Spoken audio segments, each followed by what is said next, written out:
नमस्कार, बिना मैथ्स के यूट्यूब चैनल पर आप सभी का हार्दिक स्वागत है। ये क्लास होगी जो पिछली क्लास में हम लोगों ने पढ़ा था क्लासिफिकेशन ऑफ नंबर्स। तो वहाँ पे मैंने पूर्णांकों तक आपको बताया था कि पूर्णांकों में बताया था कि जो है पूर्णांक 3 प्रकार के होते हैं, पूर्णांक, धन पूर्णांक और जीरो के विषय में। तो आज क्लासिफिकेशन हम लोग समाप्त करेंगे और वहीं से जो है इसको क्लास को स्टार्ट करेंगे। आप लोग नोट्स बना रहे होंगे तो जो क्लासिफिकेशन वाला पार्ट पढ़ाए थे उससे जो है आगे कंटिन्यू कीजिएगा, ठीक। और एक बात और जो है वीडियोज़ को शेयर करते रहिए और कमेंट जरूर किया कीजिए क्लास के बाद, है ना। तो चलिए फिर स्टार्ट करते हैं आज की क्लास को। पूर्णांक में मैंने आपको बताया था जो है कि पूर्णांक जो होते हैं वो कितने प्रकार के होते हैं। तो 3 प्रकार के हुए थे आपका, एक हुआ था ऋण पूर्णांक, एक हुआ था धन पूर्णांक, एक हुआ था जीरो। फिर मैंने आपसे कहा था कि इसके आगे हम लोग बढ़ेंगे। तो देखो धन पूर्णांक क्या होता है। धन पूर्णांक, धन पूर्णांक जिसे हम कहते हैं पॉजिटिव इंटीजर्स, है ना, पॉजिटिव इंटीजर्स। देखो पॉजिटिव इंटीजर्स जो होते हैं वो होते हैं, जैसे मान लो कहाँ से शुरू हुए थे, मैंने आपको बताया भी था कि पॉजिटिव इंटीजर्स 1 से शुरू होते हैं, 1 2 3 4 और कहाँ तक जाते हैं ये इनफाइनाइट तक, है ना, धनात्मक पूर्णांक। तो अगर धनात्मक पूर्णांकों में चर्चा की जाए तो धनात्मक पूर्णांकों में जो है वो सारे के सारे शुरुआत होती है कहाँ से, 1 से, और कहाँ तक होती है, कहाँ तक होते हैं इनफाइनाइट तक। यानी कि अगर बात की जाए कि सबसे छोटे धन पूर्णांक की, तो पिछली क्लास में भी मैंने बताया था आपको कि क्या होगा, 1, और सबसे बड़ा धन पूर्णांक हम ज्ञात नहीं कर सकते, है ना। तो ये बात ध्यान रखिएगा। तो यहाँ पे अगर देखा जाए तो ये 1 2 3 4 ये जो संख्याएं होती हैं, अगर बात की जाए तो इसमें कितने प्रकार की संख्याएं होती हैं, तो आप कहोगे सर इसमें 2 प्रकार की संख्याएं होती हैं, है ना, धन पूर्णांकों में। एक संख्या होती है कौन सी, सम संख्या। एक होती है सम संख्या जिसे हम क्या कहते हैं, इवन नंबर्स, जिन्हें हम क्या कहते हैं, इवन नंबर्स। और दूसरी होती है कौन सी संख्या, विषम संख्या, जिन्हें हम क्या कहते हैं, ऑड नंबर्स, जिन्हें हम क्या कहते हैं, ऑड नंबर्स कहते हैं, है ना। अच्छा, सम संख्या आप कहोगे सर इनकी डिफिनेशन की बात की जाए तो जो संख्याएं 2 से क्या होती हैं, विभाज्य, जो संख्याएं 2 से विभाज्य होती हैं उन्हें हम क्या कहते हैं, उन्हें हम कहते हैं सम संख्याएं। जैसे 2 से विभाज्य होने वाली कौन कौन सी संख्याएं हैं, 2 हो गया, 4 हो गया, 6 हो गया, 8 हो गया, 10 हो गया, 12 हो गया, और कहाँ तक की इनफाइनाइट तक की संख्याओं को हम क्या कहते हैं, सम संख्याएं। और विषम संख्याओं की डिफिनेशन सीधा ध्यान रखिएगा कि जो संख्याएं 2 से विभाज्य ना हो, है ना, जो संख्याएं 2 से विभाज्य ना हो उन्हें हम कौन सी संख्याएं कहते हैं, विषम संख्याएं। तो देखो यहाँ पे अगर बात की जाए तो आप कहते हो सर 1 हो गया, 3 हो गया, 5 हो गया, 7 हो गया, 9 हो गया, और ये कहाँ तक के हो जाएंगे, इनफाइनाइट तक की, है ना। ये इनफाइनाइट तक की संख्याएं जो होंगी वो कैसी होंगी, विषम संख्याएं हो जाएंगी। यहाँ पे अगर पूछा जाएगा सबसे छोटी धनात्मक सम संख्या, तो आप क्या बताओगे, 2 बताओगे। सबसे छोटी धनात्मक संख्या आपकी कौन सी हो जाएगी, 2 हो जाएगी। अच्छा ध्यान रखिएगा, मैंने आपको बताया था जीरो के विषय में भी कि जीरो को भी क्या कहते हैं, समपूर्णांक। वैसे तो हम सबसे छोटी नहीं बता सकते हैं क्योंकि सबसे छोटी का पता ही नहीं है, ना तो सबसे बड़ी बता सकते हैं क्योंकि सबसे बड़ी संख्या का भी पता नहीं है। हाँ ये है कि सबसे छोटी धनात्मक सम संख्या कौन सी हो जाएगी, 2। ऑप्शन में अगर जीरो है और धनात्मक कहा जाएगा तब तो 2 ही होगा, लेकिन अगर ऑप्शन में जीरो है और आपसे पूछा जाएगा इनमें से सबसे छोटी संख्या, तो जीरो भी क्या है, एक सम संख्या है। जीरो की प्रकृति क्या है, सम वाली है। और सबसे छोटी धनात्मक विषम संख्या पूछा जाएगा तो आप क्या बताते हो कि सर सबसे छोटी जो होती है धनात्मक विषम संख्या वो क्या होती है, 1 होती है। तो ये बात भी ध्यान रखिएगा कि सबसे छोटी धनात्मक 1 होती है, सबसे छोटी धनात्मक क्या होती है, 2 होती है, ठीक। अब आ जाते हैं कि सर सम संख्याओं में अगर, हाँ थोड़ा सा समझिएगा, जीरो के विषय में बता रहा था कि देखो अगर इवन नंबर की सीरीज बनाए हम, तो इवन नंबर की सीरीज में देखो क्या होता है कि भाई संख्याएं 2 ही प्रकार की होती हैं, एक होती है सम और दूसरी क्या होती हैं, विषम। 2 ही प्रकार की संख्याएं होती हैं। अब अगर इवन नंबर की सीरीज बनाएंगे तो मैंने मान लिया कि जो सबसे छोटी, दुनिया की सबसे छोटी संख्या, भाई पता नहीं है हमें, लेकिन हाँ एज्यूम कर सकते हैं कि जो माइनस इनफाइनाइट रही होगी वो सबसे छोटी संख्या रही होगी।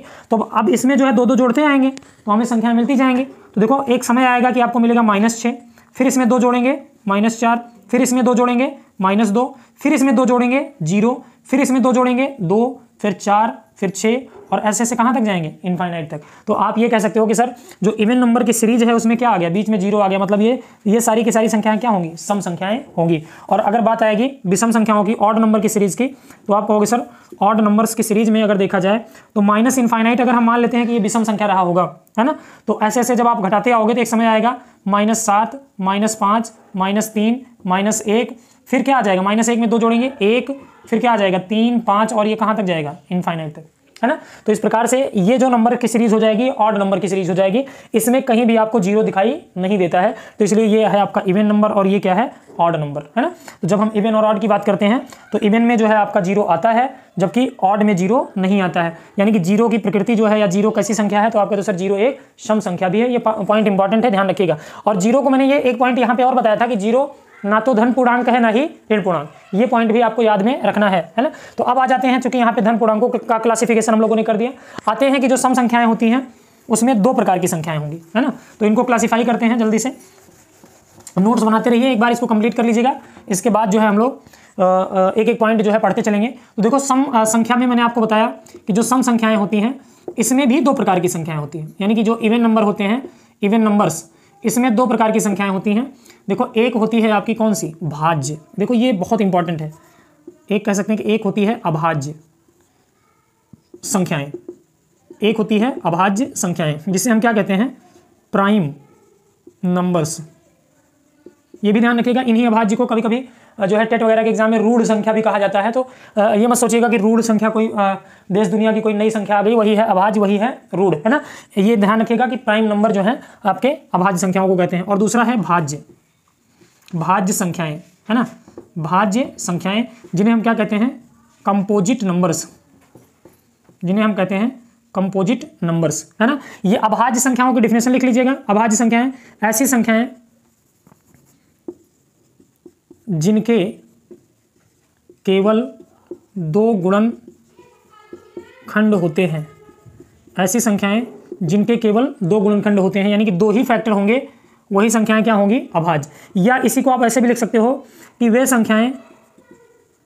संख्याएं जो स्वयं व एक के अलावा किसी अन्य संख्या से विभाज्य नहीं होती हैं, वो भी क्या कहलाती हैं, अभाज्य संख्याएं ही कहलाती हैं, है ना। यानी कि ऐसी संख्याएं जिनके केवल दो गुणनखंड होते हैं, और वे दो गुणनखंड कौन कौन से होंगे, स्वयं से और एक से, है ना। यानी कि इनके केवल दो फैक्टर होंगे, वही संख्याएं क्या कहलाएंगी, तो आप कहोगे सर वही संख्याएं क्या कहलाएंगी, अभाज्य। क्योंकि मैं सम में बता रहा हूं आपको, 2, 4, 6, 8, इनमें दो प्रकार की संख्याएं होती हैं, एक होती है भाज्य और दूसरी क्या होती है, अभाज्य, है ना। तो यहाँ पे ध्यान रखिएगा कि ये आपका अभाज्य का हो गया। अब अगर सम में अभाज्य संख्याएं ढूंढेंगे तो सम में एकमात्र अभाज्य संख्या कौन सी है, 2 है। तो यहाँ नीचे ये भी लिख लीजिएगा कि एकमात्र, इंपॉर्टेंट पॉइंट है, 3 बार यूपी टेट के एग्जाम में पूछा गया है और बाकी कई बार जो है अलग अलग एग्जाम्स में ये पूछा गया है। एकमात्र सम अभाज्य, एकमात्र सम अभाज्य संख्या। तो आप कहोगे सर एकमात्र सम अभाज्य संख्या जो है वो क्या है, 2 है ना। एकमात्र सम अभाज्य संख्या 2 है ना। एकमात्र समभाज्य संख्या क्या है, 2 है। आगे देखो भाज्य में अगर बात की जाए तो भाज्य में बात की जाए तो भाज्य संख्याओं में ऐसी संख्याएं जिनके न्यूनतम 3 गुणनखंड होते हैं, यानी ऐसी संख्याएं जिनके न्यूनतम कितने फैक्टर होते हैं, 3 फैक्टर। या इसी को हम कह सकते हैं कि वे संख्याएं जो स्वयं व, ऐसे कह सकते हैं कि स्वयं व एक के अलावा किसी अन्य संख्या से भी विभाज्य होती हैं, है ना, होती हैं, क्या कहलाती हैं, भाज्य संख्याएं कहलाती हैं। तो यहाँ ध्यान रखिएगा कि सर अभाज्य संख्याएं क्या होती हैं कि जिनके केवल कितने फैक्टर होते हैं, 2, ना 2 से ज्यादा ना ही 2 से कम। लैंग्वेज में भी सवाल पूछा जाता है, आपसे कह दिया जाता है कि निम्नलिखित में से कौन सा कथन सही है, उस पर पूछा भी गया है। तो ध्यान रखिएगा कि जिनके न्यूनतम भी 2 होते हैं और अधिकतम भी 2 ही होते हैं, और वे संख्याएं जो स्वयं वह एक के अलावा किसी अन्य संख्या से विभाजित नहीं होती हैं, वे क्या कहलाती हैं, अभाज्य। यानी कि एकमात्र समअभाज्य, चूंकि सम में पढ़ रहे हैं तो एकमात्र समअभाज्य संख्या कौन सी है, 2 है। दूसरा भाज्य संख्याएं ऐसी संख्याएं जिनके न्यूनतम 3 होंगे, मतलब मिनिमम उसके 3 फैक्टर 3 संख्याओं से डिवाइड होने चाहिए, और अधिकतम तो कितने भी हो सकते हैं, हर अलग अलग संख्या के फैक्टर भी निश्चित होते हैं। कुल मिला के यहाँ ध्यान रखिएगा कि जो संख्या स्वयं से एक के अलावा किसी अन्य संख्या से भी कट जाती है वो क्या कहलाती है, भाज्य। जैसे देखो 4 के विषय में देखो, 4 आप कहोगे सर 4 किससे किससे कटता है, 1 से कटता है, 2 से कटता है और किससे कटता है, 4 से। मतलब 4 से भी कट रहा है, 1 से भी कट रहा है और किससे कट गया, 2 से। न्यूनतम 3 फैक्टर हो गए, इसलिए 4 कौन सी संख्या है, भाज्य संख्या। तो चाहेंगे तो यहाँ लिख लेंगे कि सबसे छोटी भाज्य संख्या, या इसी को कहते हैं सबसे छोटी समभाज्य संख्या, ये कौन सी हो जाएगी, 4 हो जाएगी, है ना। तो यहाँ पे ये चीज ध्यान रखेगा, 4 हो गया, 6 हो गया। एग्जाम्पल में आप लिख सकते हैं 4, 6, 8 और ये एक्सेट्रा, ये सारी की सारी संख्याएं क्या होंगी, भाज्य संख्याएं होंगी। ठीक, तो अगर मान लीजिए कोई चीज दिख ना रही हो तो मैं बोल भी रहा हूं जो है ना, तो इस बात का विशेष ख्याल रखिएगा कि बोला भी जा रहा है तो उसको नोट करते हुए चलिएगा। ठीक, आगे आ जाएंगे। ये तो हो गया सम संख्या के बारे में, मैं मिटा देता हूँ इसको, आप लोग नोट कर रहे होंगे मुझे उम्मीद है। आगे आ जाएंगे। अगला जो पॉइंट है, मैंने आपको इस सम में भाज्य और अभाज्य बताया। अब यहाँ ध्यान रखिएगा कि ये जो अभाज्य है अभी इसको मैं और भी अलग से भी आपको बताऊंगा, क्योंकि अभाज्य से सवाल एग्जाम में जरूर पूछे जाएंगे, है ना। देखिएगा अगला आ जाते हैं कि सम में बात रही, अब आ जाते हैं विषम में, विषम संख्याओं में। विषम संख्याएं, तो आप कहोगे सर विषम संख्याओं को हम क्या कहते हैं? ऑड नंबर्स बोलते हैं, है ना, ऑड नंबर्स बोलते हैं। विषम संख्याओं को ऑड नंबर बोलते हैं। अब यहाँ ध्यान रखने वाली बात यह है कि इसमें भी, विषम में भी क्या क्या होता है? अभाज्य संख्याएं होती हैं, अभाज्य संख्याएं होती हैं जिन्हें हम क्या कहते हैं? प्राइम नंबर्स बोलते हैं। मैंने कहा था इन्हीं को क्या बोलते हैं? रूढ़ संख्याएं भी। और दूसरा आपका एक होता है भाज्य और दूसरा क्या होता है? अभाज्य, और दूसरा क्या होता है? भाज्य संख्याएं। तो भाज्य संख्याओं को अगर देखा जाए भाई, तो भाज्य संख्याओं को हम क्या बोलते हैं? कंपोजिट नंबर बोलते हैं। क्या बोलते हैं? कंपोजिट नंबर्स बोलते हैं। तो यहाँ पे अगर विषम की बात की जाए तो विषम संख्याएं कौन कौन सी हैं? 1, 3, 5, 7, ऐसे जो इस प्रकार की संख्याएं हैं, 1, 3, 5, 7, 9, 11 और कहाँ तक? इनफाइनाइट तक। तो ये सारे के सारे नंबर क्या है? विषम है। अब अगर आप विषम में देखोगे तो सबसे पहली भाई विषम संख्या कौन सी आ रही? 1। सबसे पहली विषम संख्या कौन सी है? 1 है। तो ये बताओ कि 1 कैसी संख्या है? भाज्य है कि अभाज्य है? क्योंकि अगर 1 को अभाज्य होना है तो इसके न्यूनतम 2 फैक्टर होने चाहिए, है ना। और अगर इसे भाज्य होना है तो न्यूनतम 3 होने चाहिए। तो इसके अगर आप चेक करोगे तो 1 जो है अकेला है ना। दुनिया का सबसे तन्हा और अकेला इंसान कौन है? 1 है। क्यों है ये? क्योंकि इसका कोई फैक्टर नहीं है। 1 जो है सबके साथ गुणा भाग करता है, लेकिन गुणा भाग इसके साथ करने वाला कोई नंबर नहीं है। इसलिए कह सकते हैं कि सर 1 जो है ये कैसा नंबर है? ये है ना तो भाज्य ना ही अभाज्य, क्योंकि ये केवल और केवल स्वयं से करता है, यानी एक ही फैक्टर है इसका। तो इसलिए आप कहते हो सर 1 जो है ये ना तो भाज्य है। पूछा भी गया एग्जाम में कि ना तो भाज्य है ना ही अभाज्य। अब आपके मन में आता है कि सर अगर ये ना तो भाज्य है ना ही अभाज्य है तो आखिर ये है क्या? ना तो भाज्य है ना ही अभाज्य है तो आखिर है क्या? तो बाकी सब कुछ है, विषम संख्या है, वास्तविक संख्या है, परिमेय संख्या है ना, पूर्णांक है। लेकिन ये भाज्य और अभाज्य में से आप बताएंगे ना तो भाज्य है और ना ही अभाज्य है। मुझे उम्मीद है ये बात समझ पाए होंगे। फिर आ जाते हैं 1 के बाद कौन सा नंबर? 3। अब 3 को चेक करोगे, 5 को चेक करोगे, 7 को चेक करोगे तो 3, 5 और 7 इन सब में केवल कितने फैक्टर हैं? 2 ही फैक्टर है ना। 3 का भी 2 फैक्टर है, 5 का भी और 7 का भी। अब डिफिनेशन चूंकि मैं पहले ही बता चुका हूं कि अभाज्य संख्याएं क्या होती हैं? जिनके केवल 2 फैक्टर। तो आप कहोगे सर 3 हो गया, 5 हो गया, 7 हो गया, 9 नहीं आएगा क्योंकि 9 के फैक्टर होंगे कितने? 1 से कटेगा, 3 से कटेगा और 9 से। तो आप कहोगे सर इसके 3 फैक्टर होंगे इसलिए अभाज्य नहीं होगा। 7 के बाद 11, 13, 17, 19 एक्सेट्रा, है ना। तो आप कहोगे सर अभाज्य संख्याएं विषम में कौन कौन सी हो जाएंगी? 3, 5, 7। तो यहां से देखो सबसे इंपॉर्टेंट पॉइंट, जैसे मान लो आपसे कहा जाए कि सबसे छोटी विषम अभाज्य, तो भाई क्या हो जाएगा?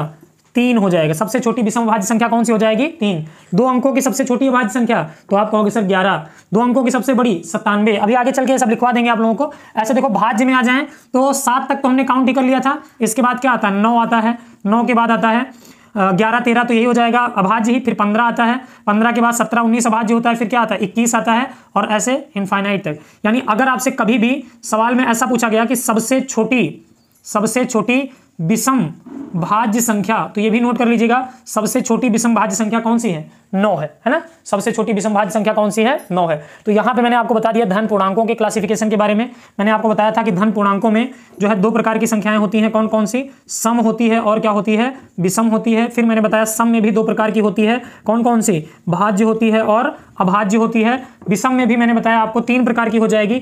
एक तो है ना तो भाज्य ना ही अभाज्य, और एक है भाज्य और अगली क्या है? अभाज्य। यहाँ पे मैंने आपको ये सारी बातें बता दी। ठीक, ये था आपका धन पूर्णांकों के विषय में। ठीक, तो अगर आपको याद हो तो मैंने बताया था कि वास्तविक संख्याएं और काल्पनिक संख्याएं 2 ही प्रकार की संख्याएं होती हैं और इन्हीं दोनों को मिला दिया जाता है तो सम्मिश्र संख्याएं कहलाती हैं। वास्तविक संख्याओं के नीचे मैंने आपको बताया था 2 प्रकार की संख्याएं कौन कौन सी? परिमेय और अपरिमेय। परिमेय में मैंने आपको बताया था कि ऐसी संख्याएं जिन्हें भिन्न के रूप में लिख सकते हैं और जिन्हें भिन्न के रूप में नहीं लिख सकते अपरिमेय कहलाती हैं। परिमेय मैंने आपको बताया था कि 2 संख्याओं के बीच अनंत परिमेय संख्याएं होती हैं। 2 संख्याओं के बीच a और b के बीच की परिमेय संख्या a + b/2 होती है। और मैंने आपको बताया था कि अगर बहुत सारी परिमेय संख्याएं निकालनी हो तो ak + b/k + 1 से बहुत सारी निकाल सकते हैं। परिमेय में मैंने आपको एक बात और बताई थी कि परिमेय संख्याएं अगर क्लासिफाई करते हैं तो 2 प्रकार की होती हैं, पूर्णांक और दशमलव या भिन्न। तो पूर्णांकों में मैंने बताया तीन प्रकार के पूर्णांक होते हैं, धन पूर्णांक, ऋण पूर्णांक और जीरो। जीरो कैसा पूर्णांक है, ना तो धन ना ही ऋण। धन पूर्णांकों में मैंने आपको बताया था कि जो है आपका तीन प्रकार, धन पूर्णांकों में दो प्रकार की संख्याएं,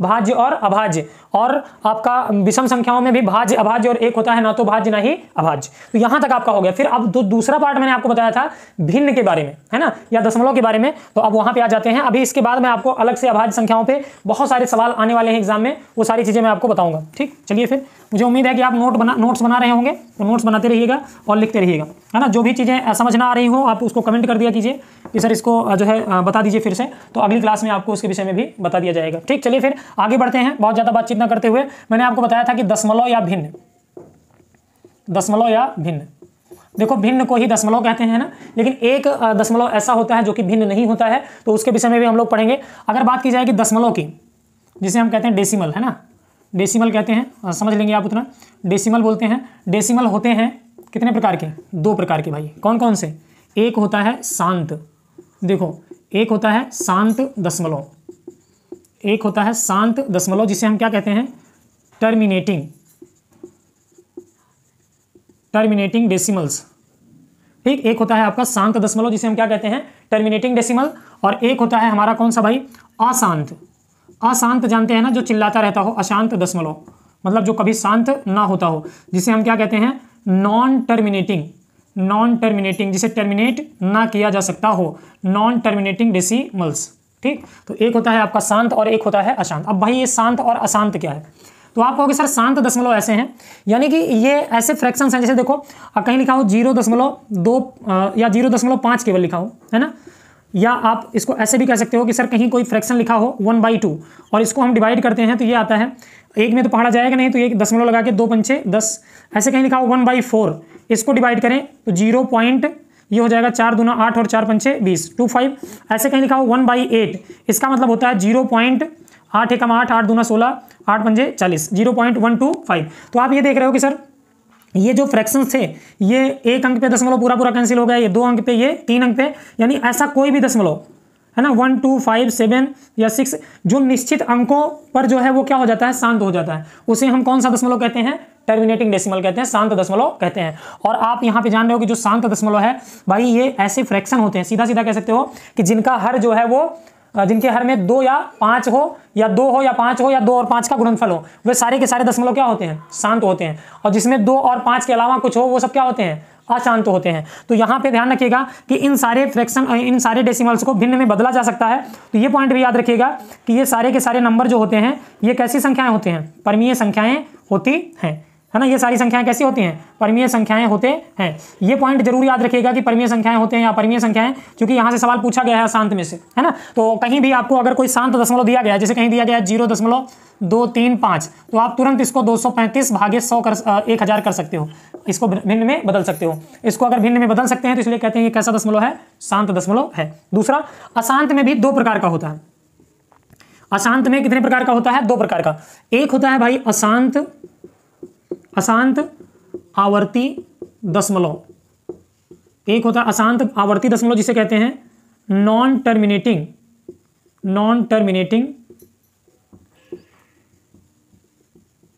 repeating decimal, non terminating repeating decimals. और एक होता है हमारा अशांत अनावर्ती दशमलव, है ना, अशांत अनावर्ती दशमलव, जिन्हें हम कहते हैं नॉन टर्मिनेटिंग और बोलते हैं नॉन रिपीटिंग, है ना। नाम से स्पष्ट हो रहा होगा, एक है आपका नॉन टर्मिनेटिंग नॉन रिपीटिंग, एक है नॉन टर्मिनेटिंग रिपीटिंग। यहाँ रिपीटिंग वाले में ध्यान रखना, कुछ दशमलव आप ऐसे देखते हो, जैसे कहीं लिखा है 0.333 और कहाँ तक लिखा है, इनफाइनाइट तक। कहीं लिखा है 0.121212, कहाँ तक लिखा है, इनफाइनाइट तक। मतलब इसे आप ऐसे कह सकते हो कि सर जैसे हमारे सामने कोई नंबर है 1/3, इसको हम डिवाइड करते हैं तो 0 दशमलव ये आएगा 3 53 1 10 3 53, ये 3 3 कहाँ तक बढ़ता जाएगा, इनफाइनाइट तक। तो यानी कि ऐसे फ्रैक्शन जो पूरा पूरा क्या हो जाते हैं, कटते नहीं हैं, अनंत तक आते रहते हैं, उन्हें हम क्या कहते हैं, अशांत अनावर्ती दशमलव। और ये सारे के सारे नंबर इस प्रकार से होंगे कि इनमें संख्याएं जो है रिपीट होती रहेंगी। कभी कभी 1 अंक रिपीट होगा, कभी 2 होगा, कभी 3, जैसे मान लो यहाँ पे 1 2 1 2 है, कभी आ जाए 1 2 3 1 2 3 1 2 3, कहाँ तक आ जाए, इनफाइनाइट तक। तो ये भी ध्यान रखिएगा कि चूंकि इसमें दशमलव के बाद संख्याएं रिपीट होती हैं, रिपीट होने का मतलब बार बार आती हैं, तो यहाँ पे हमेशा हम क्या लगा देते हैं, 0.3 के ऊपर क्या लगाते हैं, बार। ऐसे यहाँ पे देखो ये पाई खींच दी जाती है, इसका मतलब क्या होता है, बार होता है। तो ध्यान रखिएगा कि 0.12, यहाँ 2 अंक रिपीट हो रहे हैं तो 2 अंकों पे क्या लगा देंगे, बार। यहाँ 3 अंक रिपीट हो रहे हैं, 0.123, तो इस पे क्या लगा देते हैं, बार। अब आप ये बार वाले जितने भी सवाल होते हैं इनको आप क्या कर सकते हो, भिन्न में बदल सकते हो। और जिन नंबर्स को भिन्न में बदला जा सकता है वे सारे के सारे नंबर क्या होंगे, परिमेय संख्याएं होती हैं। मुझे उम्मीद है कि आपको दिखाई दे रहा होगा, है ना। ये सारे के सारे क्या होते हैं, परिमेय संख्याएं होते हैं। ये जो है आपका जूनियर लेवल में सवाल पूछा गया है कि जो है अशांत आवर्ती दशमलव किस प्रकार की संख्याएं होती हैं, है ना। ये परिमेय होती हैं कि अपरिमेय होती हैं। तो हमेशा ध्यान रखना कि अशांत अनावर्ती दशमलव जो होते हैं इन्हें भिन्न में बदला जा सकता है, इसलिए ये संख्याएं कैसे होते हैं, परिमेय संख्याएं होती हैं।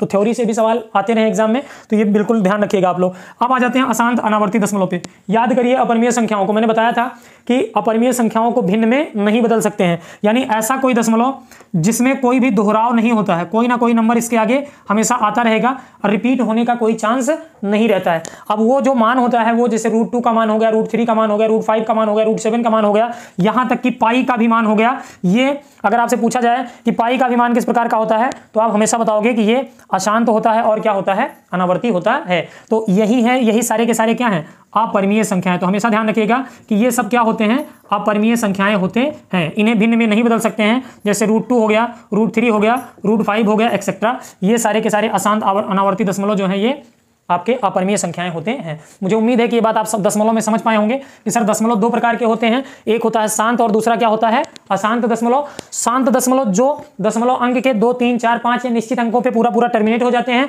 और ये टर्मिनेट हो जाते हैं इसलिए कैसी संख्याएं होती हैं, परिमेय संख्याएं। दूसरा अशांत दशमलव, इनमें 2 प्रकार के होते हैं, एक होता है आवर्ती और एक होता है अनावर्ती। आवर्ती में क्या होता है, नाम से स्पष्ट है, जिनकी पुनरावृत्ति हो, जिनमें रिपीट हो, या देखो रिपीटेशन यहाँ पे लिखा है, रिपीटिंग डेसिमल, जिनमें या रिकरिंग भी कहते हैं। तो रिकरिंग और रिपीटिंग का मतलब होता है आवर्त होना, दोहराव होना। तो आप हमेशा ध्यान रखना 0.33 बार बार आएगा, 0.1212 बार बार आएगा, 0.123 बार बार आएगा। इसलिए ये सारे के सारे नंबर क्या होते हैं, परिमेय संख्याएं होती हैं। अशांत अनावर्ती की बात अगर की जाए तो अनावर्ती में दशमलव के बाद नंबर रिपीट नहीं होंगे। रिपीट होने का मतलब ये 2, ऐसा नहीं कि एक आ गया दोबारा एक आएगा, मतलब कोई पैटर्न नहीं मिलेगा। ऐसा नहीं मिलेगा कि 1 3 5 7 1 3 5 7 2 3 5 8 2, मतलब ऐसा कोई दोहराव नहीं होगा। ये जो है अनावर्ती दशमलव कहलाएंगे। और अनावर्ती दशमलव कैसी संख्याएं होती हैं, अपरिमेय संख्याएं होती हैं। मुझे उम्मीद है कि आप लोग ये बात बिल्कुल समझ पा रहे होंगे। समझ पा रहे हो तो बता दीजिए कि हाँ सर समझ में आ रहा है। आ रहा है कि नहीं आ रहा है, बिल्कुल आ रहा होगा। ठीक, चलिए मिटाएं इसको। कोई दिक्कत तकलीफ परेशानी होगी तो भी आप कमेंट करके बताइएगा जो है ना। बाकी ये क्लासिफिकेशन हम लोगों का जो है लमसम जो है वो समाप्त होने की ओर है। यहाँ पे अभी एक क्लास और आपको मिलेगी जिसमें जो है काफ़ी चीज़ें जो है और डिस्कस करनी पड़ेंगी, है ना। तो यहाँ पे जो है हम लोगों ने, एक बार मैं आपको जरा सा बता देता हूँ थोड़ा सा, कि मैंने आपको बताया था कि संख्याएं जो होती हैं वो 2 प्रकार की, कौन कौन सी, वास्तविक और एक होती है कौन सी, काल्पनिक, है ना, काल्पनिक। और इन्हीं को मिला के क्या कहते हैं, सम्मिश्र संख्या कहते हैं। ठीक, वास्तविक में मैंने आपको बताया था कि 2 प्रकार की, कौन कौन सी, परिमेय और क्या बताया था, अपरिमेय, है ना, परिमेय और अपरिमेय। परिमेय में मैंने आपको बताया था कि 2 प्रकार की, कौन कौन सी, एक होता है पूर्णांक और एक होता है आपका दशमलव। ठीक, एक होता है पूर्णांक, एक होता है दशमलव। पूर्णांक में मैंने आपको बताया था 3 प्रकार के, कौन कौन से, ऋण पूर्णांक, एक बताया था 0 और एक बताया था धन पूर्णांक। धन पूर्णांकों में भी मैंने बताया था कि क्या होती हैं, सम और क्या होती हैं, विषम। फिर मैंने सम में भी बताया था कि भाज्य और क्या बताया था, अभाज्य। और फिर मैंने आपको विषम में भी बताया था कि भाज्य, और एक के विषय में बताया था ना तो भाज्य ना ही अभाज्य, और अगला आपको बताया था अभाज्य। फिर मैंने आपको जो है बताया कि डेसिमल में दशमलव जो है 2 प्रकार के, कौन कौन से, शांत दशमलव और कौन से, अशांत दशमलव। और इसके बाद जो है शांत और अशांत में जो है, अशांत में मैंने आपको बताया 2 प्रकार का, एक आपका अशांत आवर्ती और दूसरा आपका अशांत अनावर्ती। ठीक, तो यहाँ पे अगर देखा जाए तो वास्तविक संख्याएं जिन्हें संख्या रेखा पर प्रदर्शित कर सकते हैं, परिमेय संख्याएं जिन्हें भिन्न के रूप में लिख सकते हैं, अपरिमेय संख्याएं जिन्हें भिन्न के रूप में नहीं लिख सकते हैं। पूर्णांक क्या होते हैं? संख्या रेखा पर प्रदर्शित सभी पूर्ण अंक जो कि निगेटिव भी होते हैं, पॉजिटिव भी होते हैं, और क्या होता है? जीरो भी होता है। और जीरो को न्यूट्रल इंटीजर भी कहते हैं या सम पूर्णांक भी कहते हैं। धन पूर्णांक में सम और विषम। सम क्या होता है? जो 2 से कट जाए। विषम क्या होता है? जो 2 से न कटे। भाज्य क्या होता है? जिनके 2 से ज्यादा फैक्टर हो, यानी न्यूनतम 3 फैक्टर हो। अभाज्य क्या है? जिनके 2 ही फैक्टर हो, ना तो ज्यादा हो ना ही कम हो। और सम में एकमात्र समभाज्य संख्या कौन सी है? 2 है। इसके बाद की सारी सम संख्याएं क्या हैं? भाज्य हैं। विषम में, और ये भी बताया था कि सबसे छोटी भाज्य संख्या कौन सी है? 4 है, जो कि सम है। विषम भाज्य संख्या में, विषम में भाज्य कौन कौन सी है? तो सबसे छोटी 9 है, और अभाज्य सबसे छोटी कौन सी है? 3 है। ठीक, तो ये सारी चीजें हम लोग पढ़ चुके हैं। यहाँ पे ये पूरा क्लासिफिकेशन वाला चार्ट है। अब सवाल आपसे कैसे पूछा जाता है? आपसे कहा जाता है कि सभी दशमलव जो है वास्तविक संख्याएं हैं, या सभी धन पूर्णांक वास्तविक हैं, सभी धन पूर्णांक जो है परिमेय होते हैं, या जीरो परिमेय होता है, या ऋण पूर्णांक जो है परिमेय होता है। मतलब इन्हीं पे सवाल पूछा जाता है। तो इस पे जो है आपको मैं सीट भी दूंगा टेलीग्राम चैनल पे। मैंने आपको बताया था कि आप विनय मैथ्स सर्च करेंगे टेलीग्राम पे, और उसमें जो है आपको PDF मिल जाएगी आपको जो है इन क्लासिफिकेशन वाले सवालों की, है ना। अभी जो है जैसे ही ये कंप्लीट होगा, एक वीडियो के बाद ये पूरा का पूरा हमारा क्या हो जाएगा? कंप्लीट हो जाएगा। ठीक, तो आज के एपिसोड को यहीं पे समाप्त किया जाता है ना। आप लोगों की जिम्मेदारी क्या है कि वीडियो को जो है ज़्यादा से ज़्यादा शेयर करेंगे दोस्तों के साथ, और मुझे उम्मीद है कि ये क्लासेज आपको समझ में आ रही होंगी। हाँ, ये है कि बहुत सारे बच्चे पढ़े हैं, लेकिन इतना ध्यान रखिएगा कि जो है रिवीजन करते रहिए। और अगर आपके पास नोट्स है तो आप जो है इसको नोट ना करें, लेकिन अगर आपके पास नोट्स नहीं है तो ये क्लास बिल्कुल आपकी जैसे क्लास में पढ़ाई जाती है, कुछ भी छोड़ा नहीं जाएगा। एक एक करके जो है आपको क्लासेज मिलती रहेंगी। ठीक, तो आपकी इतनी जिम्मेदारी है कि और लोगों तक इस क्लास को पहुंचाएं, है ना। अगर एक एक लोग जो है 5-5 लोगों को पहुंचाएंगे, तो अगर 20 लोग भी होंगे तो 100 लोगों तक ये क्लास आपकी आसानी से पहुंच जाएगी। ठीक, तो आज के लिए और खास बात कि पूरा वीडियो देखा करें। अगर आज आपने पूरा वीडियो देखा है तो कमेंट करके अपनी उपस्थिति दर्ज जरूर कराएं कि क्या आपने पूरा वीडियो लास्ट तक देखा है, कितने लोगों ने देखा है। आज मैं चेक करूंगा जो है, अगर आपका अंत में कमेंट आया है तो। ठीक, तो आज के लिए इतना ही। Thank you.